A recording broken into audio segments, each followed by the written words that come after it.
Hello there. Welcome to episode 12 of your Human Design Coach podcast, where we're all about the application of human design in action. Excited to be here with you.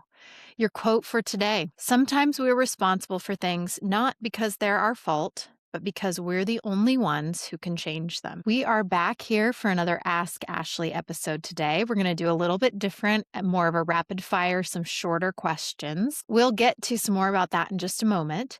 But before we do, want to just touch on last week's episode was the first with a guest, and I am still thinking about that conversation. So the first thing I would say is if you haven't listened to episode 11 with Amber Williams, check it out. So much good stuff there about living your design, those who are projectors, those who have line 6, some thoughts about how to parent through the lens of human design and how that can be supportive to learn about your child's design.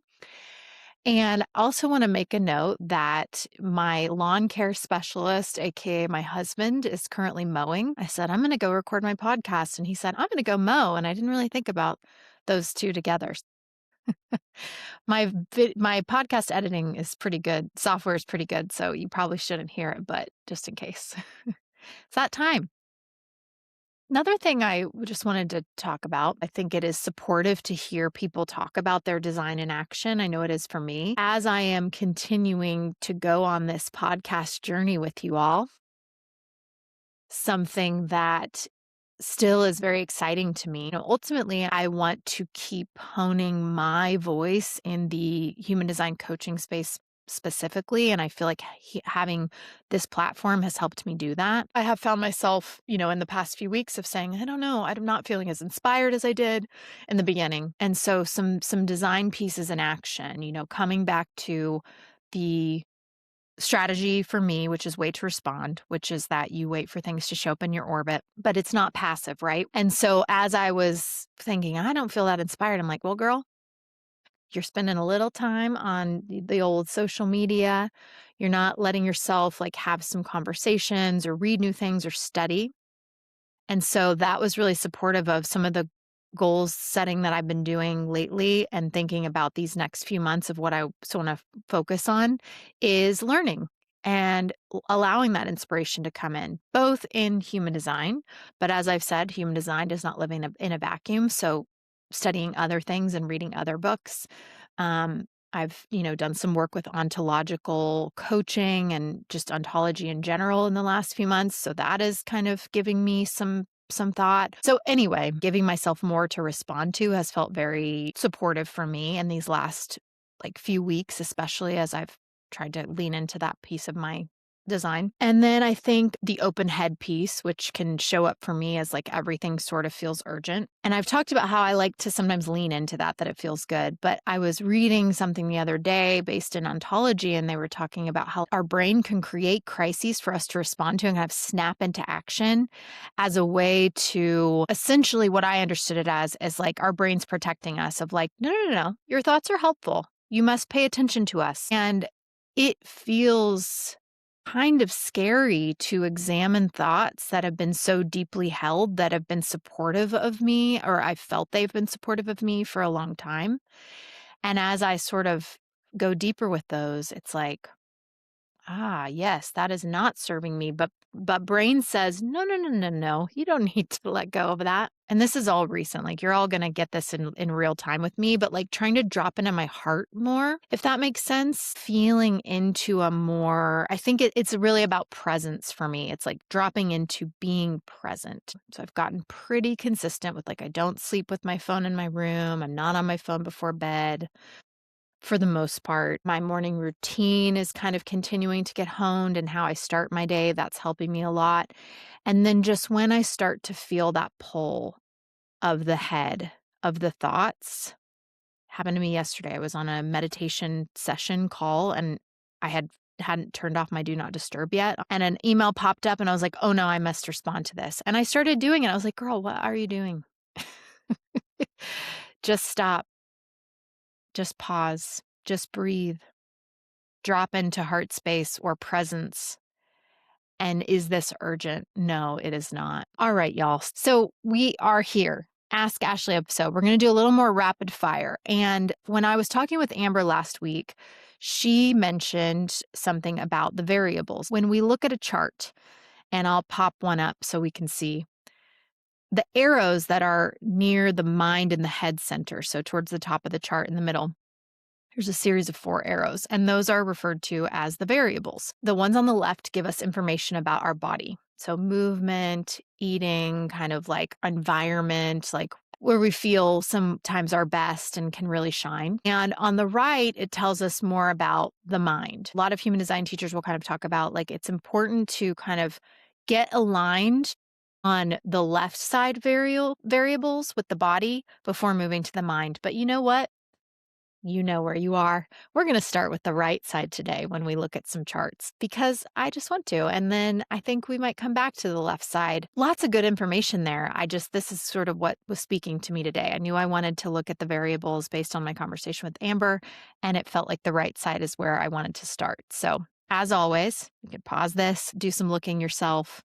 But we're going to jump in and look at some charts and focus on the right side. We'll look at the 2 right side arrows. So I want to talk a little bit about those. So the bottom right is referred to as the view. Bottom right arrow tells us how we are designed to best see the world. And we're going to talk today about the aligned view and the distracted view. So kind of where we are stepping into our fullest expression versus maybe some more conditioning. If this arrow is facing left, it may indicate that your view is maybe empowered to be a little more focused, detail-oriented versus facing right. It may be a wider view, a more peripheral view. And then the top right arrow is going to tell us about our motivation. So how we're motivated. When we are living in our aligned motivation, we are able to use our gifts. And these are the gifts that we have throughout the whole chart and have a powerful influence versus when we get into something called transference, which I'll talk about for each motivation that we're going to look at today, we can get off track. When we talk about this motivation piece, it's generally advised as like the last piece that you want to kind of look at when you're going through a chart with someone, like, and maybe a little deeper, because the more our other pieces are in alignment. So type, strategy, authority.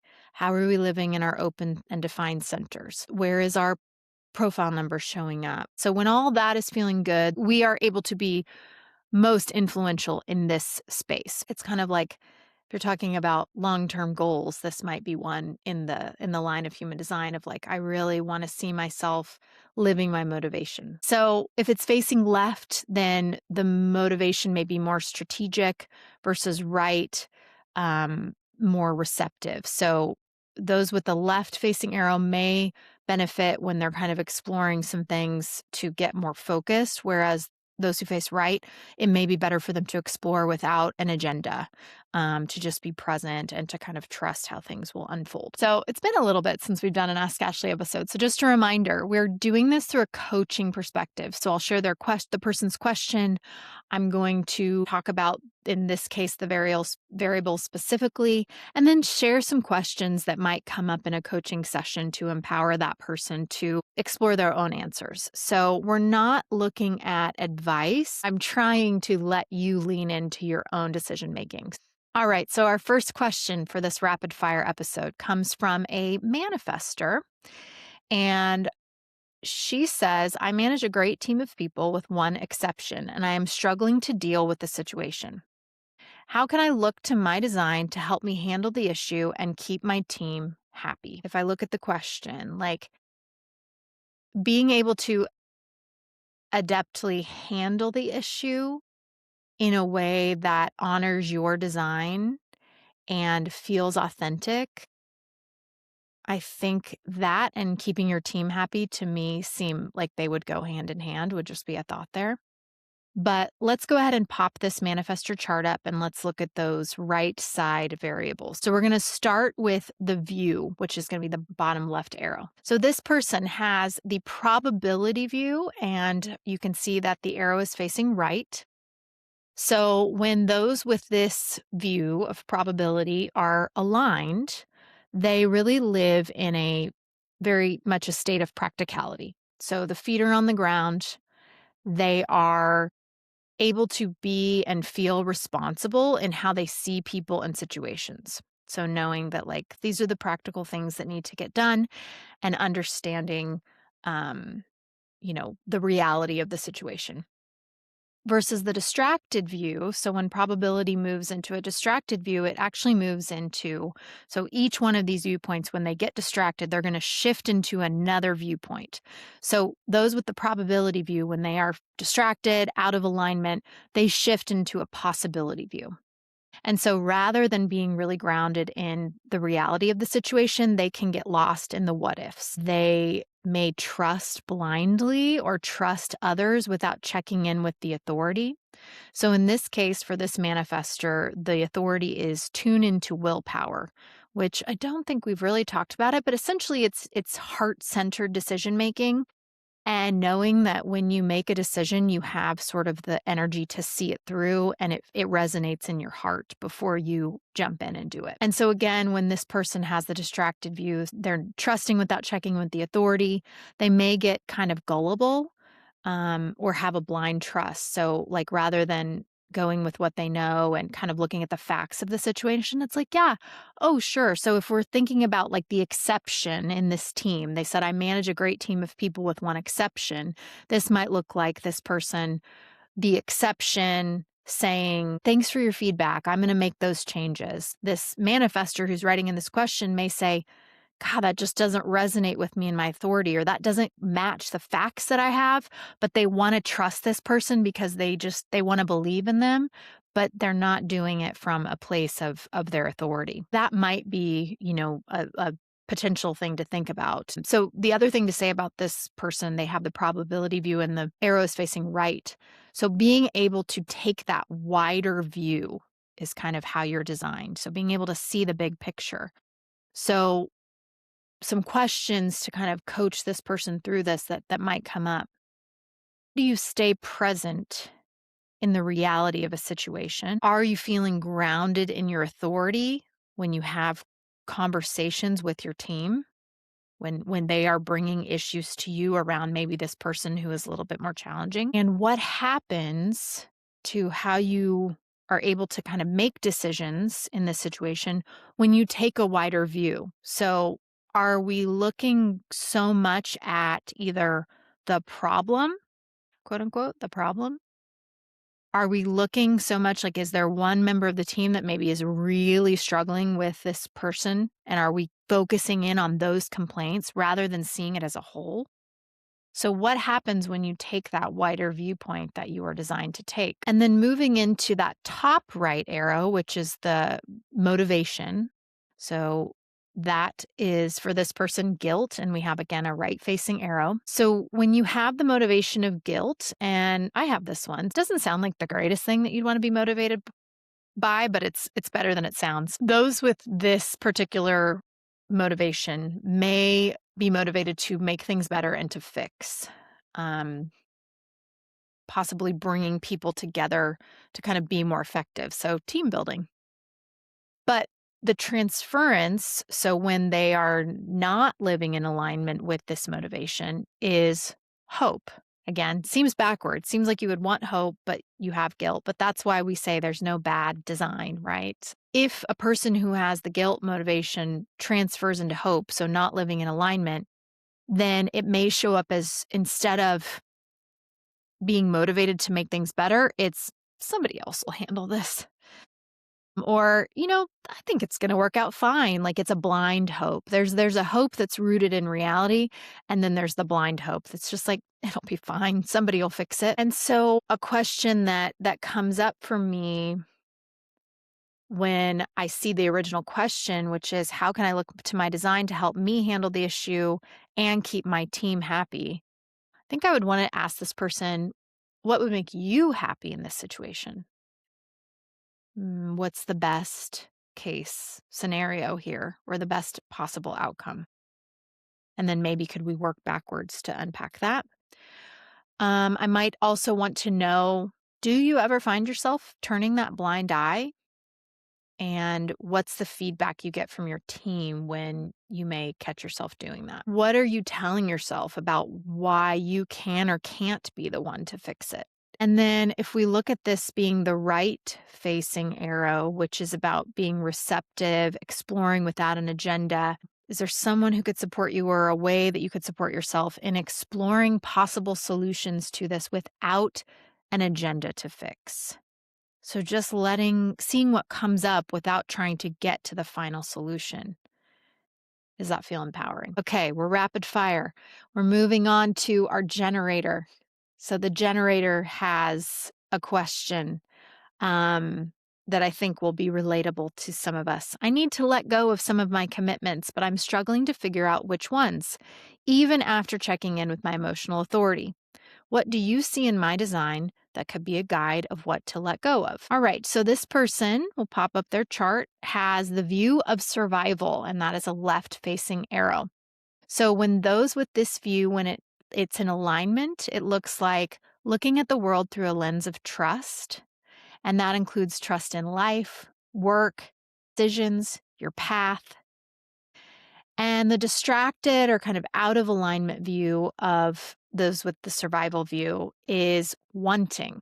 So again, this is another viewpoint that is not negative in and of itself, but when those who have survival move into wanting, it looks like obsessing with what they don't have or a lack of trust in what they do. And really, as we say a lot, it's going to come back to checking in with the authority. So for this particular generator, their authority is wait for clarity or the emotional authority. So kind of that 24 hours. The first thing I would want to kind of know is, what does calm clarity feel like for you when you have felt that? And if you're saying that your emotional authority is not giving you this calm clarity, remembering that we can take in other stuff when it comes to decisions. And so that can make it harder to find that calm clarity if we're being affected by others, like emotions or some of their opinions. And so are you giving yourself time alone? Like, do you have time alone during the day where you can kind of tap into that calm clarity, specifically with this decision? And then the fact that they have the left facing arrow here, which has to do with that kind of more detail oriented viewpoint or focus. So I think it's similar to giving yourself alone time, but where can you bring greater focus into this decision might be a question. Is it like you're going throughout your day and all of a sudden it pops in your brain and you're like, I got to figure out which of my commitments I'm going to let go of. And then it goes out of your brain and you keep going. Or is there dedicated time where you're getting in touch with yourself to kind of get to that place? Like you've given self time to sleep on it. The answers still aren't coming.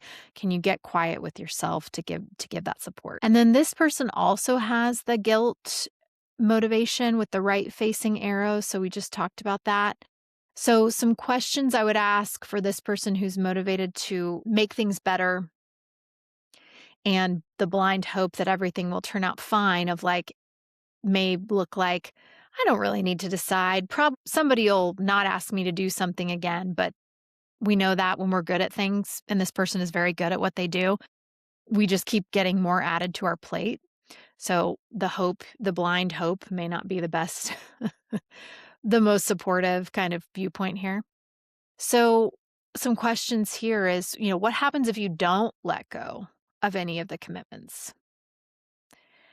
And again, how can you explore possible solutions to this problem that you're bringing without an agenda to fix it, but just throwing it at the wall and seeing what sticks? All right, our last question of the day comes from a manifesting generator. It's short, it's sweet, it's to the point. Our manifesting generators, they're moving quickly. They don't have time for a long question. And the question is, how can I better handle interpersonal conflicts at work? Amen. Okay, so looking at this manifesting generators chart, they have, again, a view that we've heard, which is survival. Someone who is designed to look at the world through a lens of trust, life, work, decisions, path, and can get caught up in obsessing with what they don't have or a lack of trust in what they do have. So what I might pose to them in a coaching session is, how can you deepen your trust in yourself in these conflicts? What does it look like to deepen trust with your colleagues? Is that something that feels supportive? And if you're trying to make the decision, whether that's a decision to speak up to someone, whether that's a decision to kind of pull back, What does calm clarity feel like? So, this person having the emotional authority, what does it feel like when you sleep on it and you say, "This is how I want to go into my day with these people, knowing that the only thing I can really control is me." Ugh, yuck. But what does calm clarity feel like? And then this person has the motivation of hope. So, that's that top right. And in this case, it's a left facing arrow.